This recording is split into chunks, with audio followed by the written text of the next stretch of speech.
The sound of James crying echoed off the peeling wallpaper of our tiny apartment, bouncing between the thin walls like a desperate Morse code. 3:00 a.m. again, the third night this week. My eyes burned as I fumbled in the dark, my bare feet padding across the cold linoleum. "Shh, baby, mommy's here," I whispered, lifting my 8-month-old son from his second-hand crib. His tiny body trembled against mine, warm and damp with sweat. The faint scent of baby powder and the sweet milk smell of his breath filled my nostrils as I pressed my lips to his forehead. No fever, thank God, just another tooth pushing through his tender gums.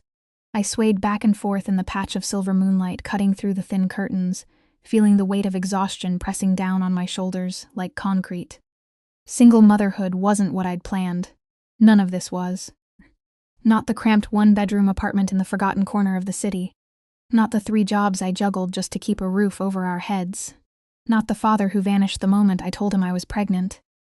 "We're okay," I murmured more to myself than to Jamie, who was finally settling against my shoulder. "We're going to be just fine." The lie tasted bitter on my tongue. The truth was hidden in the stack of past due notices on the kitchen counter, in the empty refrigerator, saved for a half-gallon of milk and some baby food, in the $27 left in my bank account that needed to stretch until payday.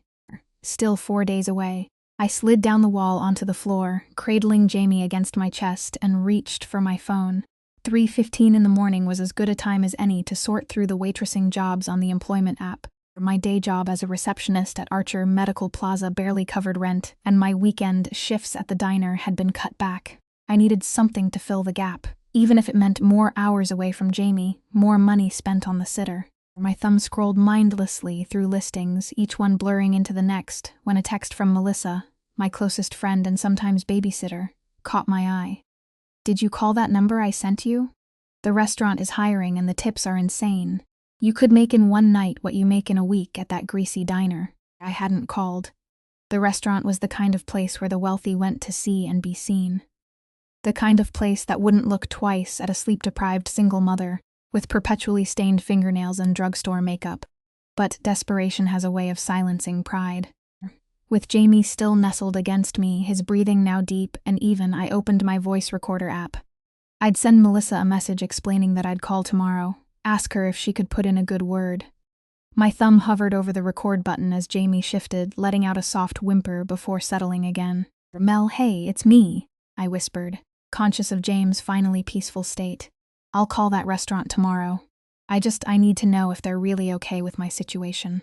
Jamie and the hours, I can't afford to lose another job if they decide a single mom is too much trouble." I paused, swallowing the knot in my throat. "Things are tight right now, really tight. I'm scared, Mel. The landlord's threatening eviction and Jamie's dad is still ghosting me on child support. I don't know how much longer I can." Jamie stirred again, releasing a louder whimper, and I stopped recording, soothing him with gentle pats on his back. When he settled, I finished my thought. "Anyway, call me when you can. Love you." I hit stop and, squinting in the dim light, tapped to send the voice message. Only when I looked back at the screen did my stomach drop to the floor. I hadn't sent it to Melissa. In my exhaustion, I'd sent the desperate confession to an unknown number, one I'd called earlier that day about a private catering job posting I'd found online. No, I whispered frantically, tapping at my phone, searching for a way to unend the message. But the status already showed, Dell'd delivered. Heat rushed to my face as embarrassment flooded through me. A stranger now knew my pathetic situation, had heard my baby's cries, my trembling voice confessing my failures. With shaking fingers, I typed out a quick apology. "I'm so sorry. Wrong number. Please ignore my previous message." I set the phone down, pressing my forehead against Jamie's soft hair, inhaling his scent to calm my racing heart. It didn't matter. Just some random person who'd never hire me now anyway, just another door closing in my face. My phone buzzed, the screen illuminating the darkened room. A reply already at 3:00 in the morning. "Your voice message was received. The position is still available. Be at Elysium tomorrow, 4 p.m. sharp. Ask for Dominic. Bring your son if necessary." I stared at the message, reading it once, twice, a third time. The catering job posting hadn't mentioned Elysium. It had been for a private event at an undisclosed location. And how did they know about the restaurant position? A cold, prickling sensation crawled up my spine. Another message appeared. "And Elena, your financial troubles are about to end." My blood turned to ice. I never mentioned my name in the voice message. Sleep evaded me for the remainder of the night. Jamie eventually drifted off in his crib while I sat cross-legged on my bed, the glow of my laptop illuminating my face as I searched for any information about Elysium and its owner. The restaurant was exclusive, as I'd suspected. Reservations required months in advance, no prices listed on the menu. If you had to ask, you couldn't afford it, and a strict dress code. The owner wasn't mentioned anywhere, just a parent company called Sartora Enterprises. When the first gray light of dawn filtered through my curtains, I'd made my decision. I would go to Elysium at 4. Not because of the mysterious text messages, but because I couldn't afford not to pursue any job opportunity. I'd simply clarify the confusion, apologize for the misdirected message, and hopefully interview for the waitressing position Melissa had mentioned. The day passed in a blur of routine, dropping Jahami at Mrs. Patel's apartment downstairs, rushing to catch the bus to the medical plaza, answering phones with a plastic smile, eating a granola bar at my desk instead of lunch to save money. By the time I picked up Jamie and returned to our apartment to prepare for the interview, my nerves were frayed. What does Mommy wear to meet a mysterious stranger who knows her name? I asked Jamie, who gurgled happily from his bouncy seat as I tore through my limited wardrobe. I settled on my one decent outfit, a simple black dress that could pass for professional or cocktail attire, depending on accessories. The hem was slightly frayed, but perhaps no one would notice. I arrived at Elysium at 3:55 p.m., pushing Jamie's stroller through the crisp autumn air. The restaurant was housed in a renovated historic building, its facade elegant with clean lines and subtle lighting. Even from the outside, it exuded exclusivity.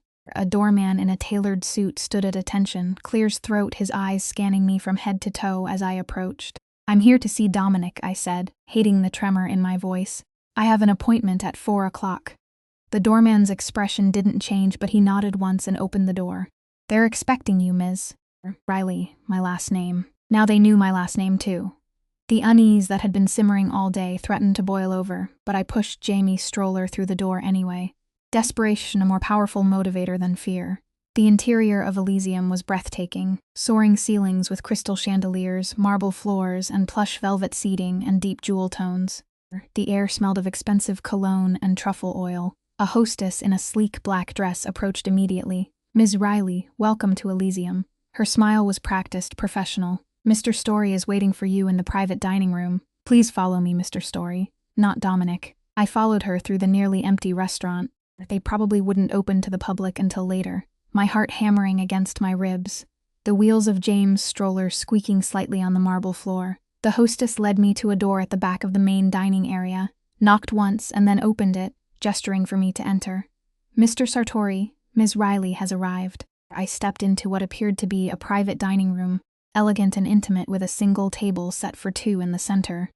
And there, standing with his back to me, looking out a large window that overlooked the city, was a man. He turned slowly, and my breath caught in my throat. He was younger than I'd expected, perhaps in his early 30s, with dark hair cut short and expensive looking. He wore a tailored suit that accentuated broad shoulders and a lean frame.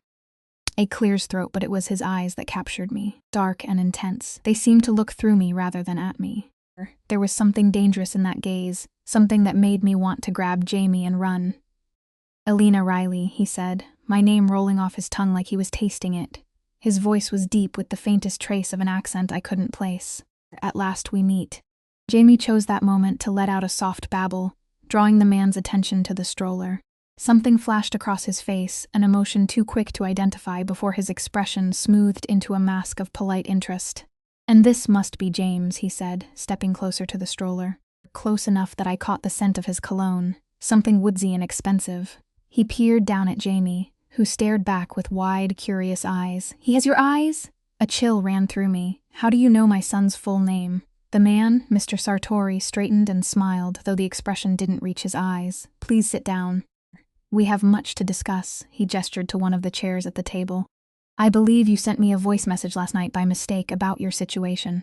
I remained standing, one hand gripping the stroller handle so tightly. My knuckles turned white. "Who are you, and how do you know so much about me?" "My name is Dominic Story. I own this restaurant, among other businesses." He moved to the table, pulling out a chair for me.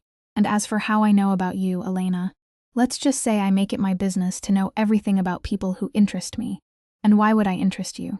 My voice sounded stronger than I felt. His dark eyes held mine, unblinking.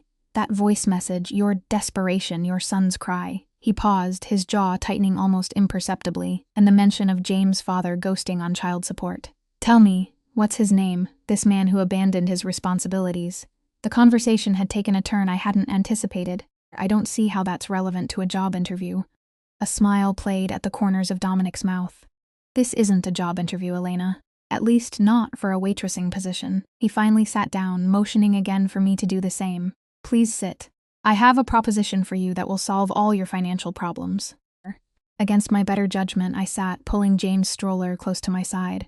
What kind of proposition? I need someone I can trust for a particular role in my organization. Someone desperate enough to be loyal, smart enough to learn quickly, and with enough at stake to never betray me. His gaze flickered to Jamie, then back to me. Your accidental message convinced me you might be that person. My pulse quickened. What organization? What role? Sartori Enterprises has diverse interests, he said smoothly. The position would be as my personal assistant, handling sensitive matters, scheduling some travel arrangements. The pay is $50,000 more per year than you're currently making across all 3 of your jobs combined. I stared at him, certain I'd misheard. How do you know what I make? As I said, I make it my business to know. He leaned forward slightly. You'd have comprehensive health care for both you and Jamie. A car and driver at your disposal. A new apartment in a building I own, rent-free. The offer was so outrageous, so unexpected that I almost laughed. Why would you offer all that to a complete stranger? You're not a complete stranger anymore, Elena, he said softly. I heard your voice in the middle of the night. I heard your fear for your child's future. I respect that kind of raw honesty. I wanted to believe him, wanted desperately to accept what he was offering, but suspicion nagged at me. What's the catch? Absolute loyalty and discretion, he clear's throat replied without hesitation. And one more thing. His expression hardened, something cold and dangerous flickering behind his eyes. I want the name of your son's father, the man who abandoned you both. The request sent a shiver down my spine. Why? Dominic Story's smile didn't reach his eyes. Let's just say I have a particular dislike for men who don't fulfill their obligations. He reached into his suit jacket and pulled out a business card, sliding it across the table to me. Think about my offer. Call that number when you've decided. As I reached for the card, his fingers brushed against mine, sending an unexpected jolt of electricity up my arm. Our eyes met, and for a brief moment I glimpsed something possessive in his gaze, something that made my heart race for reasons I didn't want to examine. Why me? I whispered. He stood, buttoning his jacket with an elegant flick of his wrist. Sometimes, Elena, the right person comes into your life at exactly the right moment.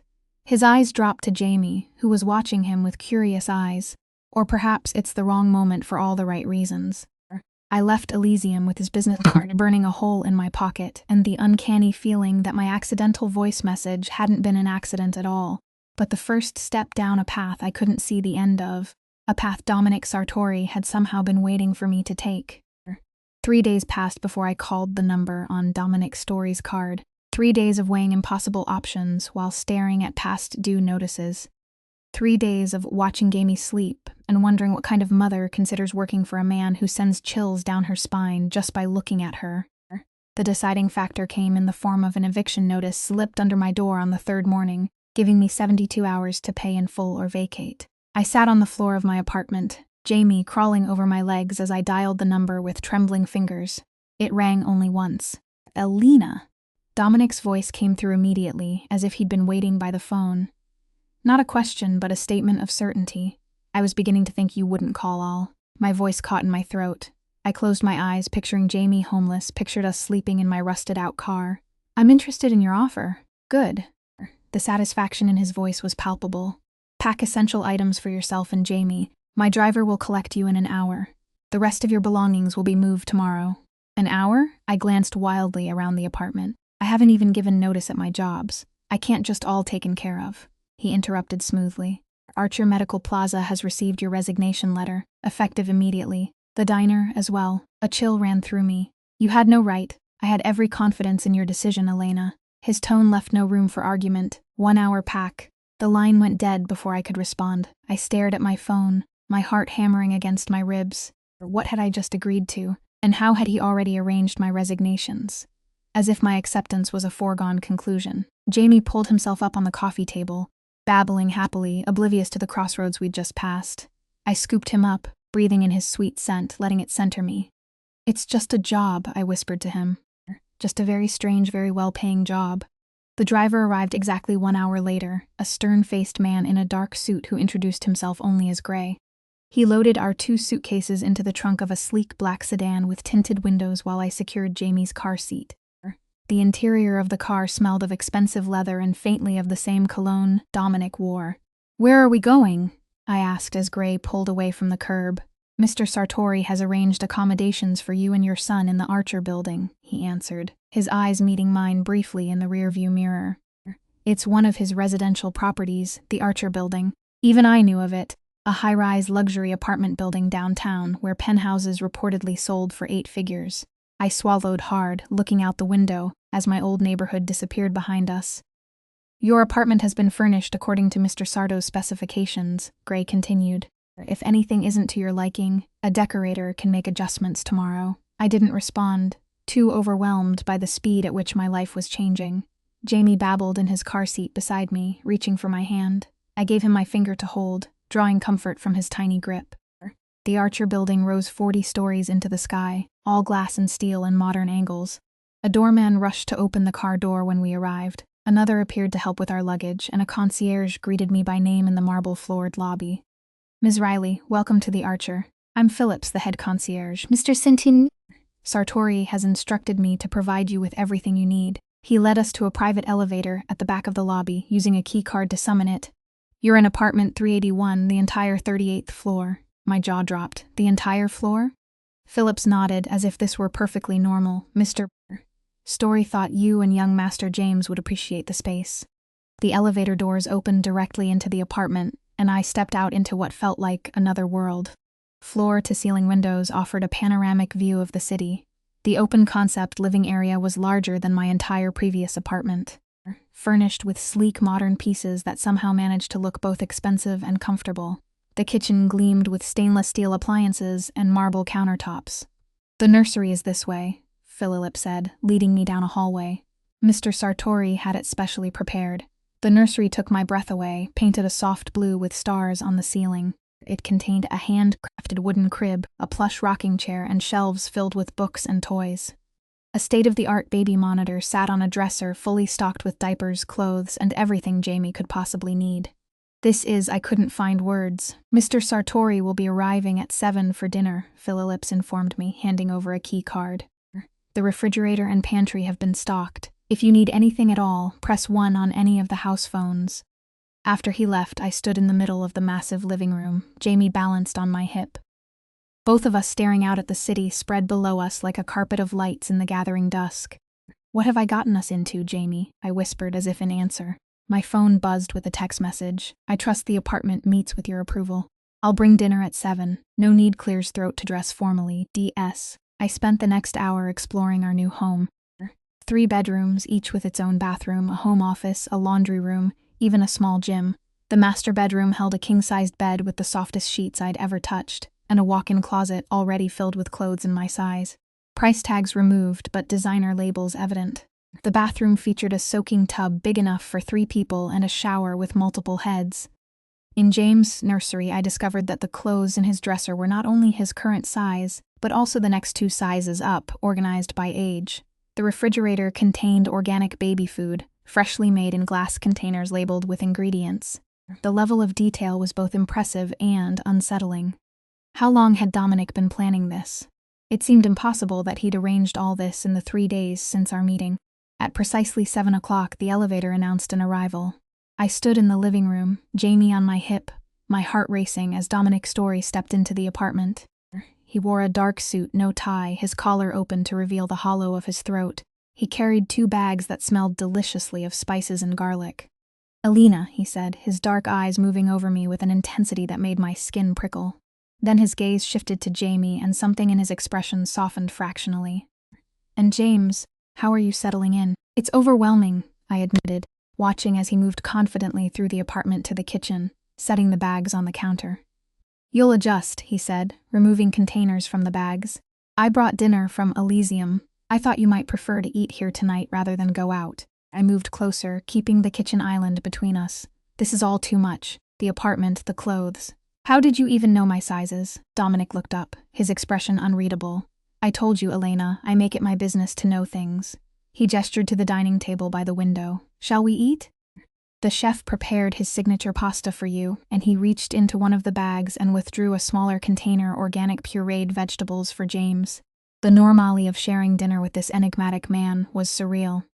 He asked about my day, about James' routine, making small talk as if we were old friends, while I struggled to reconcile the luxurious surroundings with my previous life. Tomorrow, he said as we finished eating, Jamie now dozing against my shoulder. You'll begin your duties as my personal assistant. Gray will arrive at 8 to take you to my office. A nanny will come to care for James. A nanny? I tensed. I don't know about leaving Jamie with a stranger.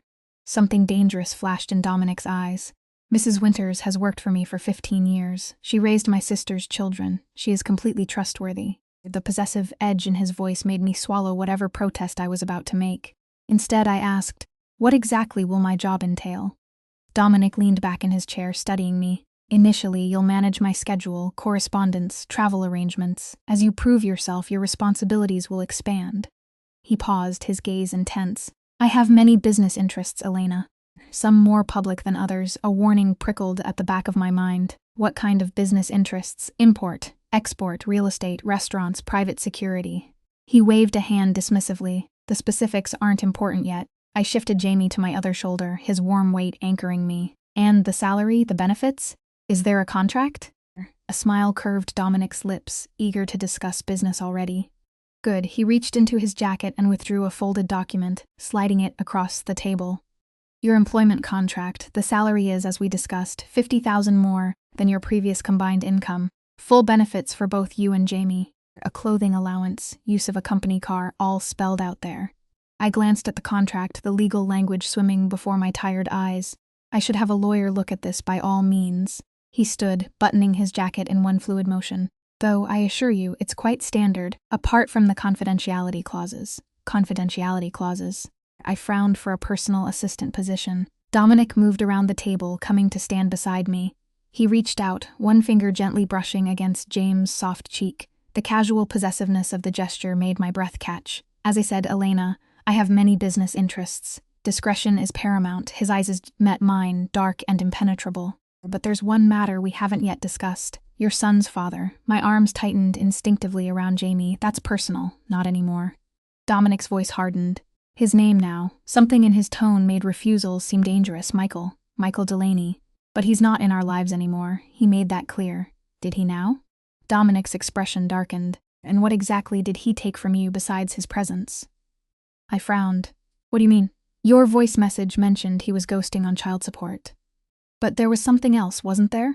His eyes bored into mine, seeing too much. Something of value.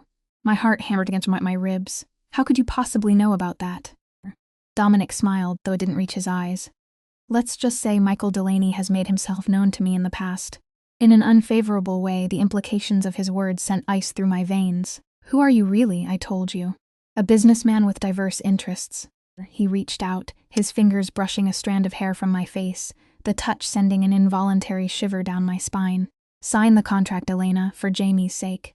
I looked down at my sleeping son, then back at Dominic, whose dark eyes held promises and threats in equal measure. And if I don't, his expression hardened. Then you return to your old apartment, to your eviction notice, to choosing between paying rent and feeding your son. He paused, his voice softening slightly. I'm offering you security, Elena. Protection for both of you. Protection from what? From men like Michael Delaney? He stepped closer, his scent enveloping me. From a world that doesn't care whether a single mother and her child survive or not. His voice dropped lower. I care, Elena, perhaps more than I should. The intensity in his eyes made me take a step back. I need time to think, of course. He moved toward the elevator, but paused before pressing the button. 1 week's trial. No contract yet. See if the position suits you. His eyes held mine. But Elena, don't make the mistake of thinking you can walk away easily. Not now that I've found you. The elevator doors closed on his enigmatic smile, leaving me alone in an apartment that suddenly felt like the most beautiful cage imaginable. Jamie stirred against my shoulder, whimpering softly in his sleep, and I pressed my lips to his head. It's okay, baby, I whispered, though I wasn't sure if I believed it myself. We're going to be okay.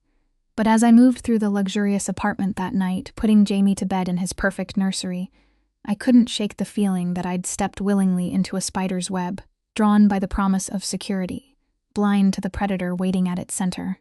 The first week working for Dominic Sartori passed in a dizzying blur. Each morning, Gray would arrive at 8 to drive me to Dominic's office, an entire floor in a gleaming downtown skyscraper with his name on it. Mrs. Winters, a stern but kind-eyed woman in her 60s, would arrive at the same time to care for Jamie.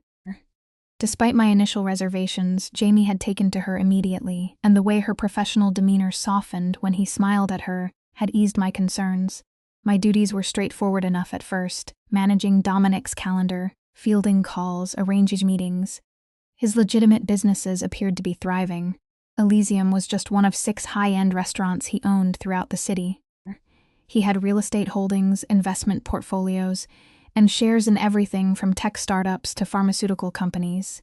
But there were oddities I couldn't ignore. The locked room in his office suite that I wasn't allowed to enter. The meetings scheduled only as private business with no names attached. The way certain people, hard-faced men with watchful eyes, would arrive without appointments and be immediately shown into his office, where soundproofing ensured I heard nothing of their conversations. And then there were the moments when Dominic would look at me with that possessive intensity that made my skin flush hot and cold at once.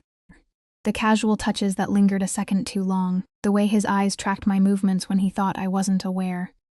"You're adapting well," he remarked on Friday afternoon, appearing silently beside my desk as I finished typing an email to his attorney.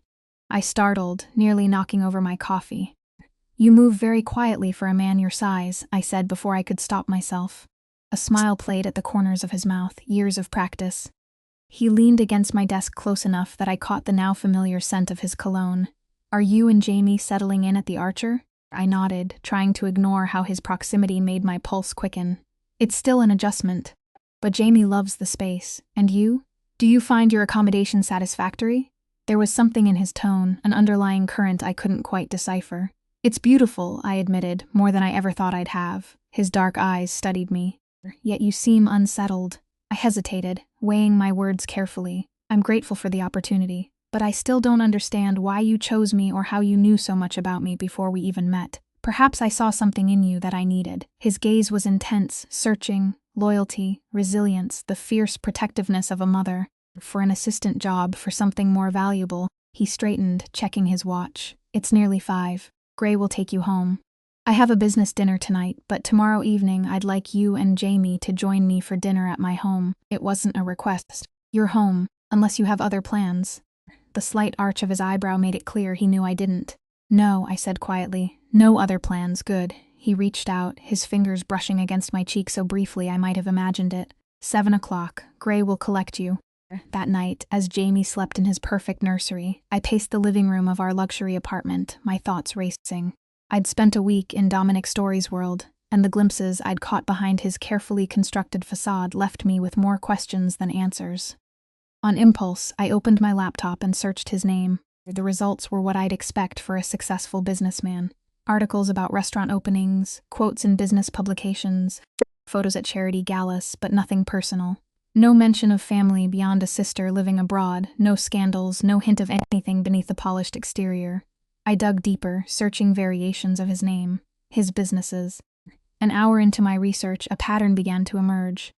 Reports of business rivals suddenly selling their holdings to Sartori Enterprises after personal difficulties. Restaurants that had refused his purchase, often suffering mysterious health code violations or electrical fires before eventually closing. The word Mafia appeared nowhere. Yet, the shadowy outlines of organized crime seemed to hover just beyond the pixels on my screen. A knock at my door startled me so badly I slammed my laptop shut. Heart pounding, I moved to the entryway, checking the security monitor. Phillips, the concierge, stood in the hallway holding a large envelope. I opened the door, forcing a smile. "Phillips, is everything all right?" "Perfectly, Miss Riley. Mr. Story asked me to deliver this to you personally." He handed me a heavy cream-colored envelope with my name written on it, an elegant script. At 11 at night, I asked, unable to keep the suspicion from my voice. Phillips's expression remained professionally neutral. "Mr. Sartori's instructions often come at unusual hours. Will there be anything else?" I shook my head, thanking him before closing the door and turning the envelope over in my hands. My name looked stark against the rich paper, the handwriting distinctively masculine. I broke the seal and withdrew a single sheet of paper. Elena, I trust your first week has met expectations. Enclosed, you'll find your first week's salary in cash as promised. The contract remains available for your signature whenever you're ready. I look forward to dinner tomorrow. Wear the blue dress in the back of your closet. It matches your eyes, DS. I turned the envelope upside down and a stack of $100 bills fell onto my coffee table. I counted them with trembling fingers, $5,000 for 1 week's work. More than I'd made in 2 months at my previous jobs combined. The money should have been reassuring. Instead, it felt like another silken strand in the web being spun around me, and the comment about the blue dress. I hadn't even noticed it among the dozens of designer clothes that had appeared in my closet. I slept fitfully that night, dreaming of dark eyes watching me from shadows. The next evening, I found the blue dress exactly where Dominic had said it would be, a midnight blue silk that flowed like water through my fingers. The tag was still attached, a designer name I recognized from magazines, with a price that made me gasp. I almost chose something else out of sheer defiance, but something told me Dominic Sartori wasn't a man who appreciated defiance. Gray arrived precisely at 6:30, Mrs. Winters appearing simultaneously to watch Jamie for the evening. "Will I be late?" I asked her anxiously, kissing James' forehead as she took him from me. "Mr. Story said to take all the time you need with James," she replied, her expression softening as Jamie reached for her silver hair. "He understands the importance of routine for children." The drive to Dominic's home took us out of the city, up winding roads that climbed into the exclusive hills overlooking the skyline. We passed through a gate with armed guards, then continued up a private drive lined with mature trees until we reached a modern mansion of glass, steel, and stone perched on the hillside. Gray opened my door, leading me to the entrance, where Dominic himself waited. Rather than a butler or staff member as I'd expected, he wore dark pants and a crisp white shirt open at the collar, more casual than I'd seen him at the office, but no less imposing. "Elena." His eyes swept over me, lingering on the blue dress. "You look lovely." "Thank you," I said, suddenly acutely aware of how the silk clung to my curves. "Your home is beautiful. Come," he offered his arm, a strangely old-fashioned gesture that caught me off guard. "Let me show you around." The interior was as impressive as I'd expected. Soaring ceilings, museum-quality art, furnishings that managed to be both minimal and luxurious. But unlike the sterile showcases of wealth I'd imagined, there was a warmth to the space, particularly in the kitchen, where copper pots hung above a massive island, and the scent of garlic and herbs filled the air. "You cook?"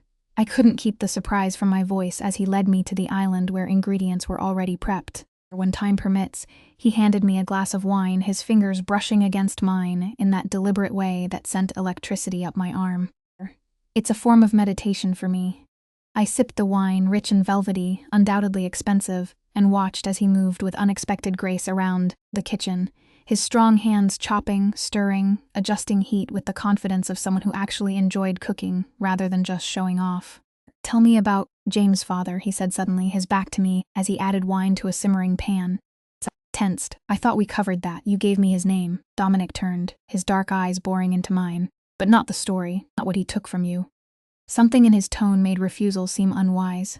"It's not particularly original. Boy meets girl, boy charms girl, girl gets pregnant, boy vanishes, and the theft?" His voice hardened. I looked down at my wine. "How do you know about that? Answer the question, Elena." I took a deep breath. Before he left, he emptied our joint savings account. Almost $20,000 I'd been saving for years, my safety net. I swallowed hard at the memory, and he took my grandmother's ring, family heirloom, the only thing of value she left me. Dominic was silent for a long moment, his jaw tight, a muscle ticking in his cheek. "Did you report the theft?" "The bank said I couldn't prove it wasn't authorized since we shared the account." "And the ring?" I shrugged, the old pain still sharp, his word against mine. "The police weren't interested." He turned back to the stove, his movements now precise, controlled, as if holding something powerful in check. "And you haven't seen him since?" "No," I hesitated, though sometimes I feel like someone's watching me, following me. "It started a few months after Jamie was born." Dominic went utterly still. "And you didn't think to mention this?" "Mention what?" "A feeling. Glimpses of someone who might be no one." I shook my head. I thought it was just paranoia. Single mom alone with a baby, exhausted all the time. He moved around the island until he stood directly in front of me, close enough that I had to tilt my head back to meet his gaze. "Listen to me very carefully, Elena. If you ever feel that way again, watched, followed. You tell me immediately, day or night, do you understand? The intensity in his voice sent a chill down my spine. Yes, good. He reached out, his fingers tracing the line of my jaw. I protect what's mine. The possessive statement hung in the air between us. I should have been offended, should have corrected him that I wasn't his in any sense. But something in his touch, in the dark heat of his gaze, kept the words locked in my throat. He stepped back, returning to the stove as if the charged moment had never happened. Dinner's almost ready. Would you set the table? Everything's in that drawer. We ate at a table positioned to maximize the view of the city light spread below us. The food exquisite, the wine flowing freely. Dominic was an attentive host, keeping the conversation light, asking about my childhood, my dreams before life had intervened. And what about you? I asked as we finished dessert, a decadent chocolate creation he'd somehow whipped up between courses. You know everything about me, but I know almost nothing about you. A shadow crossed his face. There's not much to tell, everyone has a story. I pressed, emboldened by the wine and the strange intimacy of sitting in his home. He studied me for a long moment, then nodded slightly as if coming to a decision. My parents died when I was 12. Car accident. My sister and I went to live with my uncle. His voice took on a harder edge. He was not a kind man, but he taught me about power, about taking what you want from the world before it takes from you. I'm sorry about your parents, I said softly. It was a long time ago. He refilled my wine glass. By 18, I'd learned enough from my uncle to strike out on my own. By 25, I'd surpassed him. By 30, I'd built an empire. A cold smile touched his lips. He died suddenly last year. Heart attack, they said. The way he said it made me wonder if it had been a heart attack at all. I sat down my glass, suddenly aware of how isolated we were up here on his private hillside. It's getting late, I said. I should get back to Jamie. Of course. He stood, offering his hand to help me up. Family comes first, always. As we walked to the front door, his hand rested lightly on the small of my back, the heat of it burning through the thin silk of my dress. At the threshold, he stopped, turning me to face him. The contract, he said. Have you decided? I looked up at him. This dangerous, enigmatic man who had swept into my life like a storm, upending everything. I still have questions, ask them. His hand remained on my back, holding me in place. The truth, Dominic. Who are you really? What do you really want from me? His dark eyes held mine, and for once I glimpsed something real beneath the carefully controlled surface. A hunger, a need that made my breath catch. I'm a man who sees what he wants and takes it, he said, his voice low. And what I want, Elena, is you in my life, under my protection. Before I could respond, his hand slid up my back to cup the nape of my neck, and he leaned down, his lips claiming mine in a kiss that started gentle, but quickly blazed into something fierce and possessive. Against all reason, I found myself responding, my body arching into his, my hands gripping the front of his shirt. When he finally pulled back, his eyes were dark with desire and something else, something almost like triumph. Think about the contract, he murmured against my lips. But know this, Elena. Whether you sign it or not, you're already mine. You've been mine since I heard your voice that night. Heard the fear in it. Heard your son crying. His thumb traced my lower lip. I don't let go of what's mine ever. The kiss haunted me all weekend. I'd feel the phantom pressure of his lips, the heat of his hands at random moments while feeding Jamie, while watching the sunset over the city from our new apartment, while lying awake in my too large bed. By Monday morning, I was exhausted from the endless circle of my thoughts, questioning my judgment, my sanity, my growing attraction to a man who clearly lived in the shadows. I signed the contract, not because of the kiss or the luxury or even the money, though all were powerful incentives. I signed because for the first time since Jamie was born, I felt safe, protected, as if the weight I'd been carrying alone had been lifted by hands much stronger than mine. Dominic's expression when I handed him the signed document Monday morning was one of satisfaction rather than surprise, as if he'd never doubted my decision. He locked the contract in his desk drawer without even looking at it. You've made the right choice, Elena, he said, his eyes holding mine with that now familiar intensity for both yourself and Jamie. I need to understand what I'm getting into, I replied, finding courage I didn't know I possessed. The whole truth, Dominic, not just the parts you want me to see. He studied me for a long moment, then nodded slightly. Fair enough. Tonight after work, there's something I need to show you. I expected him to take me to another office, perhaps show me financial records or business plans. Instead, after Jamie had been put to bed and Mrs. Winters had settled in the guest room to monitor him, Dominic led me to a sleek black car waiting outside the Archer. "Where are we going?" I asked as he opened the passenger door for me. "To see the other side of my business," he replied, his expression unreadable in the dim light. We drove through progressively rougher neighborhoods, the gleaming towers of downtown giving way to industrial zones, and then to areas where boarded-up windows and graffiti-covered walls spoke of urban decay. Dominic navigated with the confidence of someone intimately familiar with streets most people would avoid after dark. He pulled up outside what appeared to be an abandoned warehouse, but the presence of two broad-shouldered men standing guard at a side entrance told a different story. They nodded respectfully as Dominic approached, one moving to open the door without a word being spoken. Inside, the warehouse had been converted into some sort of underground club. Music pulsed from hidden speakers, low enough for conversation, but with a beat that vibrated through my bones. Well-dressed people clustered around tables, some playing cards, others engaged in quiet conversation. A bar ran along one wall, staffed by bartenders in crisp white shirts. "What is this place?" I asked, staying close to Dominic's side as numerous eyes tracked our progress through the room. "One of my more lucrative ventures," he replied, his hand resting possessively on the small of my back. "Private gambling by invitation only."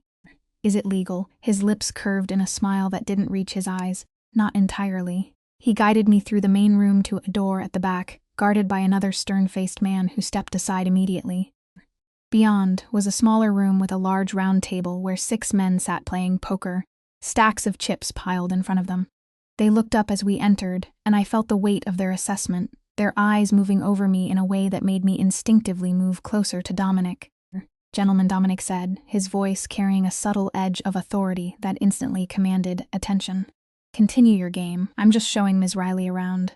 One of the men, older than the others, with silver at his temples, smiled thinly. "So, this is the new assistant we've heard about, the single mother."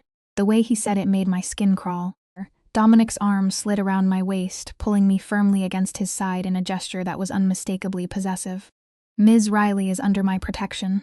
Romano Dominic's voice was pleasant, but I felt the tension in his body like a predator prepared to strike. "I trust that's understood," the man. Romano raised his hands in a conciliatory gesture, though his eyes remained cold. "Perfectly clear, Sartori. No disrespect intended." Dominic nodded once, then guided me from the room, his grip on my waist not relaxing until we were back in the main area. He led me to a private corner booth where a bottle of champagne and 2 glasses awaited. "You arranged this in advance," I said as he poured the champagne. "You knew I'd signed the contract today." I was confident. He handed me a glass, his fingers brushing against mine. "What do you think of my establishment?" I looked around at the illicit gambling, the expensive clothes, the undercurrent of danger. "I think it explains a lot about you." I met his gaze. "You're not just a businessman, are you?" "I'm many things, Elena." He sipped his champagne, his dark eyes never leaving mine. "A restaurateur, a real estate developer, and yes, someone who operates in areas outside the strict confines of the law." "A criminal," I said bluntly. "A man who creates order and chaos." He set his glass down. "The world isn't black and white, Elena. There are necessary shadows. I work within them. Why show me this? Why risk exposing yourself?" He leaned forward close enough that I could smell his cologne, feel the heat radiating from his body. "Because I need you to understand exactly who I am, what I am, the contract you signed. It binds you to more than just a job. It binds you to me, to my world." A chill ran through me despite the warmth of the room.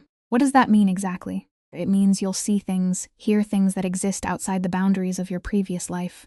His voice dropped lower. "It means your loyalty to me must be absolute. It means that you and Jamie are now under my protection permanently." Clear's throat. "And if I wanted to leave," I asked, my voice barely above a whisper, his expression hardened. "That wouldn't be possible." The reality of my situation crashed over me like a wave. I'd willingly walked into a cage, lured by security and comfort, only now understanding that the door had locked behind me. Dominic must have seen the realization in my eyes because his hand covered mine, his touch unexpectedly gentle. "Don't look so frightened, Elena. I have no intention of harming you." Quite the opposite, his thumb stroked over my knuckles. "Everything I've done since hearing your voice that night," Clear's throat, "has been to secure your safety. Yours and James." "Why?" I pulled my hand away. "Why us? Why me?" A shadow crossed his face. "Let's just say I recognize vulnerability when I see it. I know what it's like to be alone, unprotected, at the mercy of a world that doesn't care whether you survive or not." Before I could respond, a commotion broke out near the entrance. Dominic was instantly alert, his body tensing as he looked over my shoulder.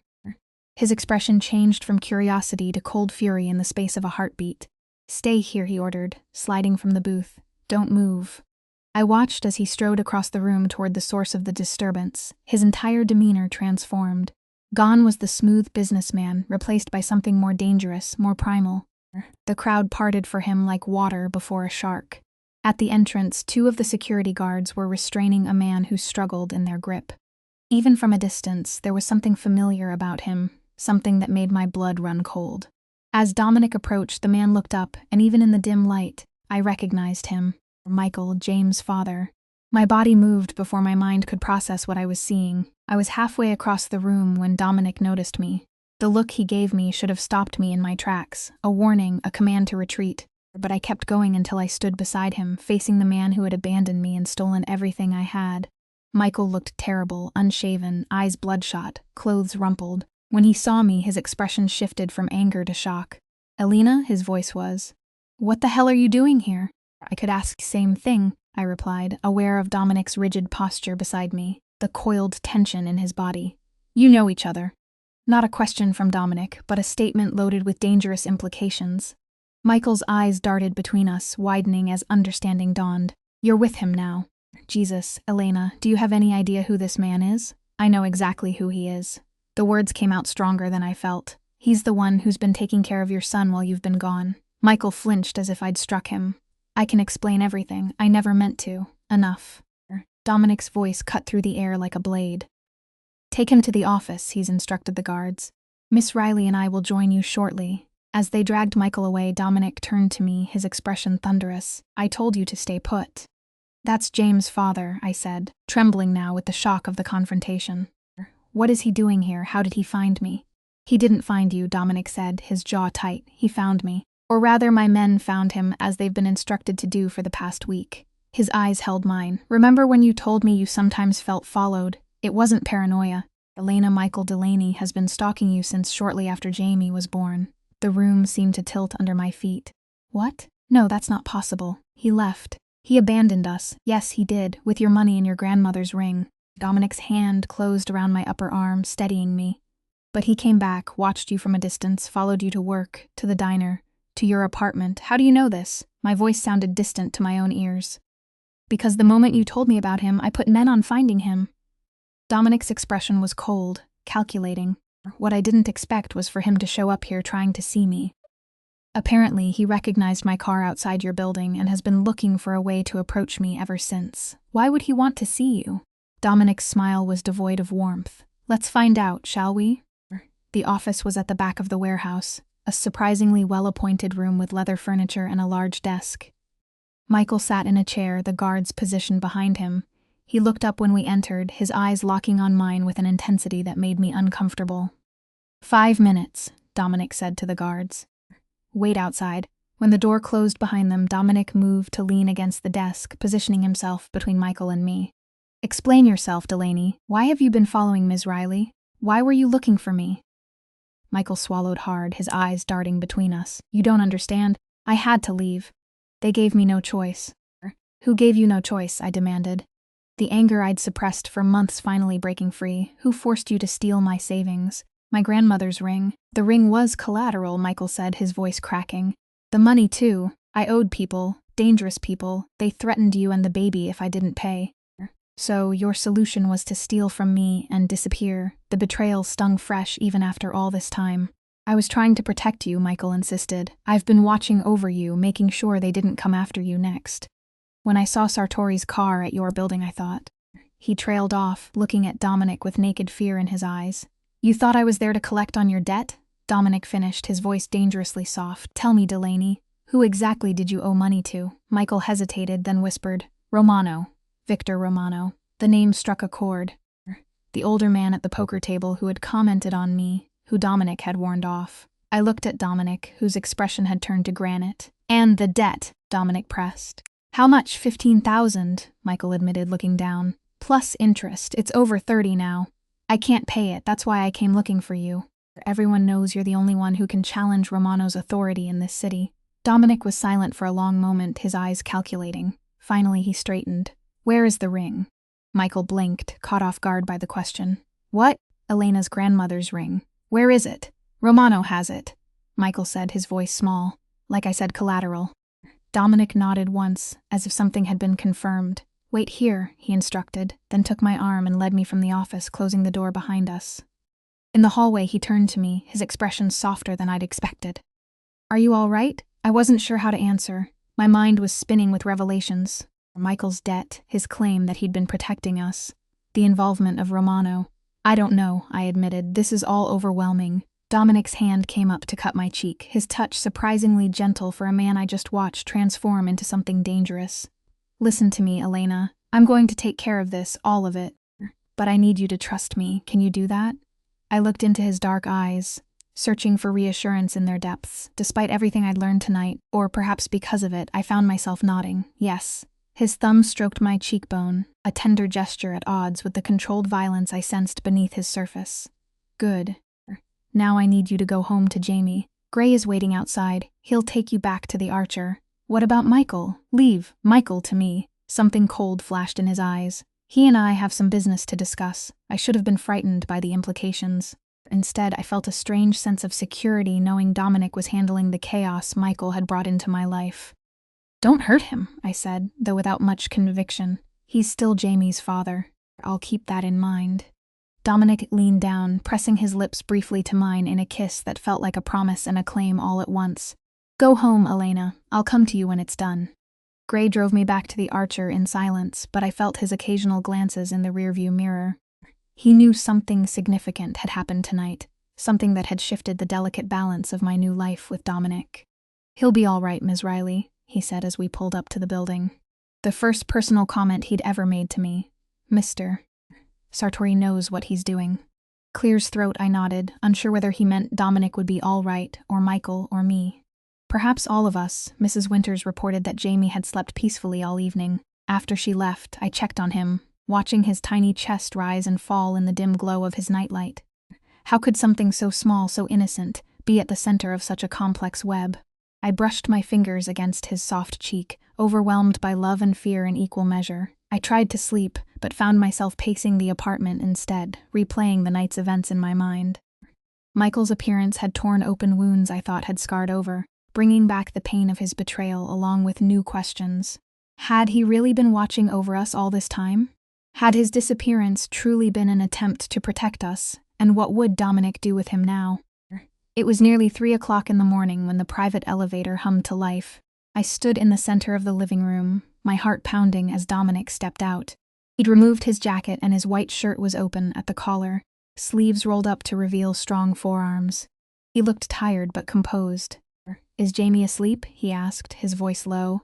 I nodded. For hours now, I searched his face, looking for clues. Michael alive, if that's what you're asking. He moved to the bar cart in the corner, pouring himself a measure of amber liquid. Would you like one, please? He handed me a glass, his fingers brushing against mine in that deliberate way that sent electricity through my body despite the circumstances. We moved to the sofa, sitting close enough that I could feel the heat of him beside me. What happened? I asked, taking a sip of the scotch, welcoming the burn. Dominic studied his glass. Michael Delaney has been living in fear for nearly a year. He's been staying in cheap motel, working under the table jobs, trying to stay one step ahead of Romano's men while keeping an eye on you and Jamie. You believe him? His fear was genuine enough. Dominic's expression hardened and his debt to Romano checks out. He borrowed money for some ill-conceived business venture, couldn't pay it back, and the interest kept mounting. So, he stole from me instead, I said bitterly. He claims Romano's men threatened you and the baby directly if he didn't pay something immediately. Your savings and the ring were his way of buying time. Dominic took a sip of his scotch. He's weak, Elena, a coward who took the easy way out. But I don't think he intended to abandon you permanently. I let that sink in, uncertain how to feel. The anger was still there, but tempered now with a complexity I hadn't anticipated. Where is he now? On his way out of the city. I've arranged for him to disappear. New identity, new location. Far from here, Dominic's eyes met mine. He won't be coming back, not ever. A tangle of emotions knotted in my chest. Relief, sorrow, a strange sense of loss for something that had never really existed. Did you threaten him? Dominic's smile was cold. I didn't have to. The choice was simple. Disappear willingly with enough money to start over or disappear permanently. He reached into his pocket and withdrew something small. He did ask me to give you this. My breath caught as he placed my grandmother's ring in my palm. The familiar weight of it, the worn gold band with its modest diamond, brought tears to my eyes. "How did you get this?" I whispered. "I paid his debt to Romano. The ring was part of the negotiation." His voice clear as throat was casual, as if he hadn't just spent tens of thousands of dollars to retrieve a piece of jewelry whose monetary value was minimal compared to his wealth. I closed my fingers around the ring. "Overcome, why would you do that?" "Because it matters to you." He said it simply, as if it were the most natural thing in the world. "And what matters to you matters to me now." I looked at him through tear-blurred eyes. "I don't understand you, Dominic, any of this." He set his glass down and took my free hand, his thumb stroking over my knuckles. "What don't you understand? Why me? Why go to all this trouble for a woman you barely know? For her child. There are thousands of single mothers struggling in this city. What made me different?" Dominic was silent for a moment, his expression softening in a way I'd rarely seen. "That night when I heard your voice message, there was something in it that resonated with me. The vulnerability, yes, but also the strength, the determination to protect your child at all costs." He paused, his jaw tightening.